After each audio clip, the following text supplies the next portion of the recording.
নমস্কার, এসকের online YouTube চ্যানেলে তোমাদের প্রত্যেককে স্বাগত।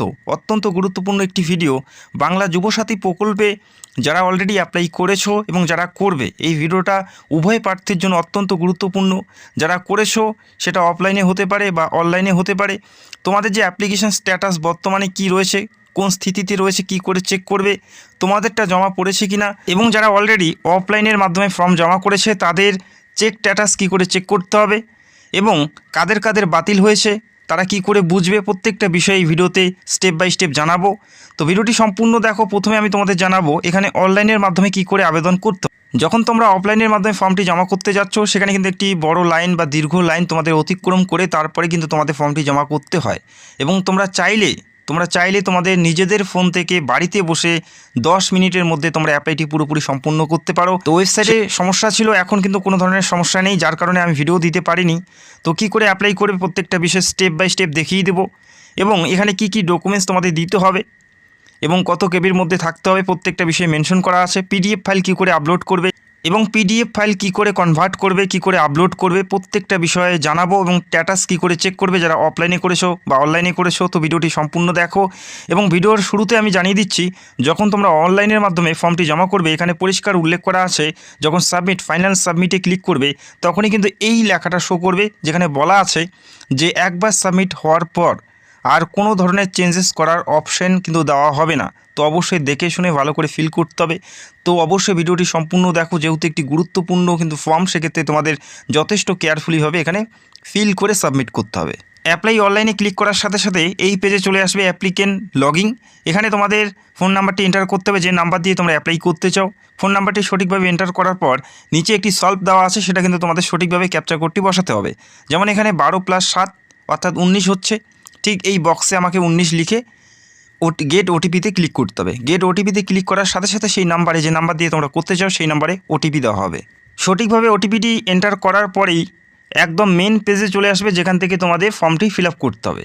অনস্ক্রিন যে ফর্মটি দেখতে পাচ্ছ, বাংলার যুবসাথী স্কিম, এই ফর্মটি 3টি ধাপে তোমাদের ফিল করতে হবে। প্রথমে বেসিক ডিটেলস, তারপরে ডকুমেন্টস এবং তারপরে ফাইনাল সাবমিশন। এই স্টেপ বাই স্টেপ তোমাদের অ্যাপ্লাইটি করতে হবে। প্রথমে তোমাদের আধার নাম্বার তোমাদের এখানে দিতে হবে, এবং যে নাম্বার দিয়ে অ্যাপ্লাই করেছো সেই নাম্বারটি কিন্তু প্রথমে শো করবে। আধার নাম্বারটি তোমাদের সঠিকভাবে এন্টার করতে হবে, দেখে শুনে ফিল করবে, বারংবার রিকোয়েস্ট করছি। এখানে আধার নাম্বারটি মেনশন করবে, আধার কার্ড নাম্বার। এরপরে মাধ্যমিকের সার্টিফিকেটে যে নামটি আছে, যেভাবে আছে সেভাবেই তোমাদের এখানে লিখতে হবে। ফার্স্ট নেম, মিডিল নেম এবং লাস্ট নেম। মিডিল নেম না থাকলে ছেড়ে দেবে। এরপরে লাস্ট নেম এখানে মেনশন করতে হবে। এরপরে তোমরা দেখো, এরপরে বলা আছে mobile number link with bank account. যে ফোন নাম্বারটি তোমাদের ব্যাংকের সাথে লিঙ্ক করা আছে, সেই নাম্বারটি কিন্তু তোমাদের এখানে এন্টার করতে হবে।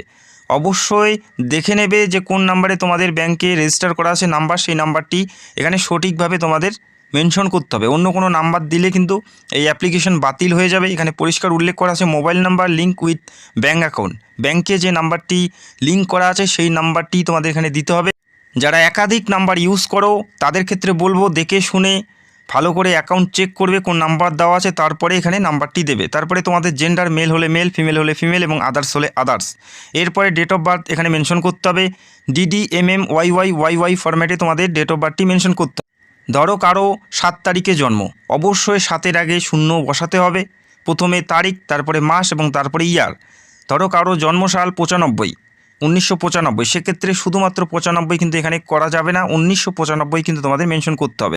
01/04/2026-এ তোমাদের বয়স কত হচ্ছে সেটাও কিন্তু এখানে শো করবে। 21 থেকে 40-এর মধ্যে বয়স থাকতে হচ্ছে। এরপরে ফাদার্স নেম উল্লেখ করবে। মাধ্যমিকের সার্টিফিকেটে বাবার নাম যেভাবে উল্লেখ করা আছে সেভাবে মেনশন করতে হবে। মায়ের নাম, পাশাপাশি যারা মেরিড তাদের হাজব্যান্ড এবং ওয়াইফের নাম কিন্তু এখানে মেনশন করতে হবে। এরপরে ক্যাটাগরি, যদি তোমরা কোনো কাস্ট থেকে বিলং করো সেক্ষেত্রে তোমাদের কাস্টটি সিলেক্ট করতে হচ্ছে SC ST OBC, এবং যারা জেনারেল তারা জেনারেল করে দেবে এখান থেকে। এরপরে মেটেরিয়াল স্ট্যাটাস অর্থাৎ বৈবাহিক স্থিতি কী আছে, মেরিড হলে মেরিড, আনমেরিড হলে আনমেরিড, উইডো হলে উইডো বা সেপারেট হলে সেপারেট তোমাদের হিসাবে এখানে সিলেক্ট করে নেবে মেটেরিয়াল স্ট্যাটাসটি। এরপরে দেখো কন্ট্যাক্ট ডিটেলস, এখানে তোমাদের পুরো ঠিকানা উল্লেখ করতে হবে। প্রথমে দেখো হাউস বা বাড়ির নাম্বার যদি থাকে সেক্ষেত্রে দিতে পারো, যদি না থাকে সেক্ষেত্রে গ্রামের নাম উল্লেখ করে দিতে পারো, সেটা কিন্তু কোনো সমস্যা হবে না। এরপরে ভিলেজ নাম আরও একবার উল্লেখ করে দেবে। পোস্ট অফিস এবং তোমাদের জেলা এখান থেকে সিলেক্ট করে নেবে, কোন জেলার থেকে বিলং করো, কোন জেলা থেকে অ্যাপ্লাই করছো। এখানে প্রত্যেকটা জেলা, পশ্চিমবঙ্গের প্রত্যেকটা জেলায় দেখতে পারবে, সেখান থেকে সিলেক্ট করে নেবে। তোমরা যে এরিয়াতে বসবাস করো সেটা ব্লকের আন্ডারে রয়েছে না মিউনিসিপ্যালিটি সেটা উল্লেখ করে দেবে। এখানে মেনশন করার পর তারপরে পুলিশ স্টেশন এবং তোমাদের পিনকোডটি মেনশন করতে হবে। কেয়ারফুলিভাবে ভালো করে অ্যাপ্লাই করার চেষ্টা করবে, দেখে শুনে ফিল করবে, কেননা চেঞ্জেস করা যাবে না। এবং আরেকটু পরে আমি তোমাদের জানাচ্ছি স্ট্যাটাস কী করে চেক করবে, যারা অফলাইনে করেছো বা অনলাইনে করেছো স্ট্যাটাস কী করে চেক করবে সেটাও আমি ভিডিওতে কিন্তু তোমাদের জানাবো। আর অবশ্যই তোমাদের জেলার নামগুলো কমেন্ট করবে। এরপরে দেখো মাধ্যমিকের ডিটেলস তোমাদের এখানে ফিল করতে হবে, কোন বোর্ড থেকে মাধ্যমিক পাস করেছো সেটা, রোল নাম্বার কত ছিল, রোল এবং নং অবশ্যই দেখে নেবে, রোল এবং নংটা উল্লেখ করবে, পাশাপাশি কত সালে মাধ্যমিক পাস করেছো সেটা। এরপরে হাইয়েস্ট কোয়ালিফিকেশন কী আছে, মাধ্যমিকের পর যদি উচ্চ মাধ্যমিক করে থাকো সেক্ষেত্রে উচ্চ মাধ্যমিক দিতে হবে, উচ্চ মাধ্যমিক পাস, বা গ্র্যাজুয়েশন হলে গ্র্যাজুয়েশন মেনশন করবে, যদি মাধ্যমিকের পর আর পরও নেই সেক্ষেত্রে মাধ্যমিকে দিয়ে দেবে। তারপরে নিচে একটি বক্স পাবে প্রেজেন্ট অকুপেশন, এখানে তোমাদের বর্তমান পেশা উল্লেখ করে দেবে, যারা বই পড়ছো স্টুডেন্ট দিয়ে দেবে, এবং যারা কাজকর্ম করো টুকটাক তোমরা লেবার দিতে পারো, বা তোমাদের কাজ অনুযায়ী তোমরা এখানে মেনশন করে দেবে। ঠিক আছে, আমি কাউকে ছোট করার জন্য বলছি না, তোমাদের কাজ অনুযায়ী তোমরা দিয়ে দেবে, যারা টুকটাক কাজ করো তোমরা চাইলে লেবার এখানে মেনশন করতে পারো, যেহেতু ভাতা নিচ্ছ, বোঝা গেল। এরপরে দেখো ব্যাঙ্ক অ্যাকাউন্ট ডিটেলস এখানে উল্লেখ করতে হবে প্রত্যেকটা, যেমন ব্যাংকের নাম, কোন ব্যাংকে অ্যাকাউন্ট রয়েছে, ব্যাংক ব্রাঞ্চ নেম, এরপরে তোমাদের ব্যাংকের অ্যাকাউন্ট নাম্বার এবং আইএফএসসি কোড প্রত্যেকটাই সঠিকভাবে মেনশন করতে হবে, অবশ্যই পাসবুক দেখে দেখে করবে। এরপরে দেখো এরপরে যদি তোমরা কোনো সরকারের ভাতা পাও অলরেডি সেটা মেনশন করতে হবে, ইয়েস যদি পাও সেক্ষেত্রে ইয়েস, যদি না পেয়ে থাকো সেক্ষেত্রে নো করে। যারা স্টুডেন্ট বিভিন্ন স্কলারশিপে রয়েছে তাদের ক্ষেত্রে এটা প্রযোজ্য থাকবে না। তারপরে সেভ অ্যান্ড বেসিক ডিটেলসে ক্লিক করে দেবে, সেটা ক্লিক করার সাথে সাথে নতুন একটি পেজ ওপেন হবে। 3টি ধাপে তোমাদের অ্যাপ্লাই করতে হবে। তো প্রথম ধাপ আমাদের কমপ্লিট, বেসিক ডিটেলস আমাদের পুরোপুরি কমপ্লিট হয়ে গেছে। এরপরে ডকুমেন্টগুলো আপলোড করতে হবে, কোন কোন ডকুমেন্টস আমাদের আপলোড করতে হবে প্রত্যেকটা বিষয় এখানে মেনশন করা আছে, এবং নির্দিষ্ট সাইজের থাকতে হবে, নির্দিষ্ট সাইজের বেশি হলে এখানে আপলোড হবে না। তো আশা করি বুঝতে পারলে। এই যে বক্স তোমরা দেখতে পাচ্ছ ডকুমেন্টস টাইপ, এখানে ক্লিক করার সাথে সাথে তোমরা দেখতে পারবে কোন কোন ডকুমেন্টসের কথা উল্লেখ করা। এখানে আমাকে প্রথমে যে ডকুমেন্টসটি আমি আপলোড করব সেটা এখান থেকে সিলেক্ট করে তারপরে আপলোড করতে হবে। তারপরে চুজ ফাইলে ক্লিক করার সাথে সাথে আমার গ্যালারির প্রত্যেকটা ফাইল শো করবে, সেই ফাইলটি আমি এখানে সিলেক্ট করে সেভ ডকুমেন্টস করব। ঠিক একইভাবে যে ডকুমেন্টস আমি আপলোড করব সেই ডকুমেন্টসটা প্রথমে সিলেক্ট করতে হচ্ছে। ধরো আমি আধার কার্ড দিচ্ছি, আধার কার্ড সিলেক্ট করে তারপরে ফাইলটা এখানে আমি আপলোড করব। ঠিক একইভাবে প্রত্যেকটা ডকুমেন্টস তোমাদের সঠিকভাবে এখানে আপলোড করতে হবে। আর অবশ্যই পিডিএফ ফাইলে আপলোড করতে হবে, ফটো এবং সিগনেচার বাদে প্রত্যেকটা ফাইলে তোমাদের পিডিএফ হতে হবে। পিডিএফ ফাইল কী করে বানাবে লিঙ্ক তোমরা ভিডিওর নিচে পাবে, সেখান থেকে সরাসরি সেই লিঙ্কে গিয়ে তোমাদের যে ইমেজ সেগুলো তোমরা পিডিএফ আকারে কনভার্ট করে তারপরে আপলোড করে দিতে পারবে। শুধুমাত্র তোমাদের সিগনেচার এবং তোমাদের যে পাসপোর্ট সাইজের ছবি সেটাই কিন্তু তোমাদের পিএনজি বা জেপিজি আকারে আপলোড করতে পারবে। বাকি কোনো ডকুমেন্টসই তোমরা জেপিজি বা পিএনজি আকারে তোমরা আপলোড করতে পারবে না। তার আগে পিডিএফ আকারে তোমাদের কনভার্ট করতে হবে এবং নির্দিষ্ট সাইজের। পিডিএফে কনভার্ট করার জন্য লিঙ্ক তোমরা ভিডিওর নিচে পেয়ে যাবে, সেখান থেকে তোমরা পিডিএফ আকার করতে পারো। যাদের ফটো সাইজ বেশি হচ্ছে বা কম হচ্ছে সেটাও তোমরা সেখান থেকে করতে পারো। লিঙ্ক তোমরা ভিডিওর নিচে পাবে, সেখান থেকে সরাসরি এক ক্লিকে কিন্তু তোমরা এই কনভার্টগুলো করতে পারো। ডকুমেন্টসগুলো সঠিকভাবে আপলোড করবে। এখানে তোমরা দেখতে পাচ্ছ যে টিকমার্ক হয়ে গেছে। তো তোমাদের যখন ডকুমেন্টসগুলো সঠিকভাবে আপলোড হবে এখানে গ্রিন দেখাবে এবং টিকমার্ক দেখাবে। তো এইভাবে তোমাদের প্রত্যেকটা ডকুমেন্টস আপলোড করতে হবে। যদি বাই মিস্টেক বা ভুল করে কোনো ভুল ডকুমেন্টস আপলোড হয়ে যায় সেটা কিন্তু তোমরা এখান থেকে ডিলিট করতে পারো। ডিলিট করে আবারও নতুন করে সেই ডকুমেন্টসটা তোমরা আপলোড করতে পারো। যে প্রসেসটা আমি প্রথমে দেখিয়ে দিলাম সেই প্রসেসে তোমাদের সেই ডকুমেন্টসটা আবারও আপলোড করতে হবে। তো আশা করি তোমরা বুঝতে পারলে। প্রত্যেকটা ডকুমেন্টস আপলোড করার পর রেডি টু সাবমিটে ক্লিক করবে। রেডি টু সাবমিটে ক্লিক করার সাথে সাথে দেখো দুটো ধাপ আমার কমপ্লিট হয়ে গেছে, বেসিক ডিটেলস এবং ডকুমেন্ট আপলোড হয়ে গেছে এবং ফাইনাল সাবমিশন এখন বাকি রয়েছে। এটা করলে কিন্তু আমার যে অ্যাপ্লিকেশন পুরোপুরি সাকসেসফুলিভাবে জমা পড়বে। তো এখানে আমার সেলফ ডিক্লারেশনের জায়গায় আমাকে টিকমার্ক করতে হবে। তোমরা পড়তে পারো, না পড়লেও কোনো অসুবিধা নেই। এখানে টিকমার্ক করার সাথে সাথে নিচে স্ক্রল করবে, এখানে দেখবে ফাইনাল সাবমিট, এখানে ক্লিক করতে হবে। এখানে ক্লিক করলেই তোমাদের অ্যাপ্লিকেশন জমা পড়বে। তো প্রত্যেকটা বিষয়ে দেখে শুনে ফিল করার পরে ফাইনাল সাবমিশন করবে। আশা করি বুঝতে পারলে।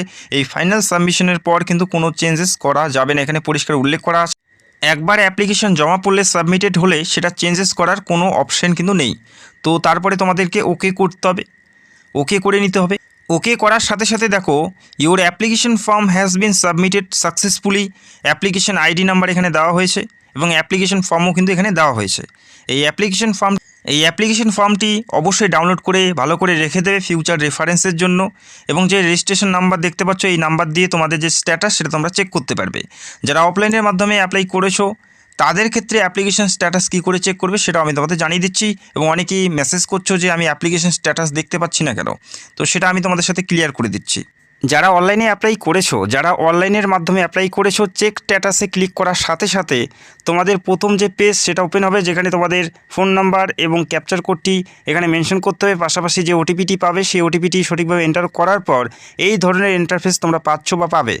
Your application form has been submitted successfully. এখানে রেজিস্ট্রেশন নাম্বার তোমরা দেখতে পারবে। যারা অনলাইনের মাধ্যমে অ্যাপ্লাই করেছো তারা কিন্তু বর্তমানে এটা দেখতে পাচ্ছে, এবং যারা অফলাইনের মাধ্যমে অ্যাপ্লাই করেছে, যারা ক্যাম্পে গিয়ে জমা করেছে, তাদের ক্ষেত্রে দেখো চেক স্ট্যাটাসে ক্লিক করবে। চেক স্ট্যাটাসে ক্লিক করার সাথে সাথে সেই পেজটা ওপেন হবে, যেখানে তোমাদের ফোন নাম্বার এবং ক্যাপচার কোড বসাতে হবে। যে ফোন নাম্বার দিয়ে তোমরা অ্যাপ্লাই করেছো সেই ফোন নাম্বারটা তোমাদের এখানে মেনশন করতে হবে এবং ক্যাপচার কোডটি তোমাদের দিতে হবে। সেই ওটিপি তোমাদের সঠিকভাবে এন্টার করতে হচ্ছে। এবং অনেকের ক্ষেত্রে, বেশিরভাগ প্রার্থীর ক্ষেত্রে দেখা যাচ্ছে যে তাদের যে পেজ, অ্যাপ্লিকেশন পেজ বা ফর্ম সেটা কিন্তু বেরিয়ে আসছে, তাদের অ্যাপ্লিকেশন স্ট্যাটাস দেখাচ্ছে না। এই মুহূর্তে কিন্তু তাদের অ্যাপ্লিকেশন স্ট্যাটাস দেখাচ্ছে না যারা অফলাইনের মাধ্যমে অ্যাপ্লাই করেছে। এটার কারণ অনেকেই তোমরা চিন্তা করছো যে আমার ফর্ম কি জমা পড়লো কিনা বা আমারটা কি বাতিল হলো কিনা। দেখো, তেমন কোনো ব্যাপার নেই, যেহেতু একইবারে লক্ষ লক্ষ প্রার্থী এখানে ফর্ম ফিল আপ করেছে, জমা করেছে, সেক্ষেত্রে সেই হার্ড কপি থেকে যে ডেটাগুলো, সেটা ডেটা এন্ট্রি করতে কিন্তু যথেষ্ট পরিমাণ সময়ের প্রয়োজন থাকবে। তো তোমাদের ওয়েট করতে হবে কিছুদিনের মধ্যে কিন্তু তোমাদের যে অ্যাপ্লিকেশন স্ট্যাটাস সেটা কিন্তু আপডেট হয়ে যাবে। এখনও পর্যন্ত অনেকেরই আপডেট হয়নি, বেশিরভাগ প্রার্থীরই কিন্তু এখনও আপডেট হয়নি। তো আশা করি খুব তাড়াতাড়ি আপডেট হয়ে যাবে। একেবারে প্রচুর সংখ্যক প্রার্থী এখানে অ্যাপ্লাই করেছে, সেক্ষেত্রে তোমাদের একটু সময় দিতে হবে। অনেকেই মনে করছো যে আমার ফর্ম বাতিল হয়ে গেল, হয়তো আমারটা জমা পড়লো না বা আমি হয়তো ভাতা পাবো না, তেমন কোনো ব্যাপার নেই। তোমাদের একটু সময় দিতে হবে, যেহেতু তোমরা অফলাইনের মাধ্যমে ফর্ম জমা করেছো এবং যারা অনলাইন করেছো তারা কিন্তু স্ট্যাটাস দেখতে পাচ্ছে। তো আশা করি তোমরা বুঝতে পারলে। যদি কোনো প্রশ্ন থাকে কমেন্ট করতে পারো, অ্যাপ্লাই করতে বা অন্য কোনো সমস্যা যদি হয়ে থাকে অবশ্যই সেটাও তোমরা কমেন্টে মেনশন করতে পারো।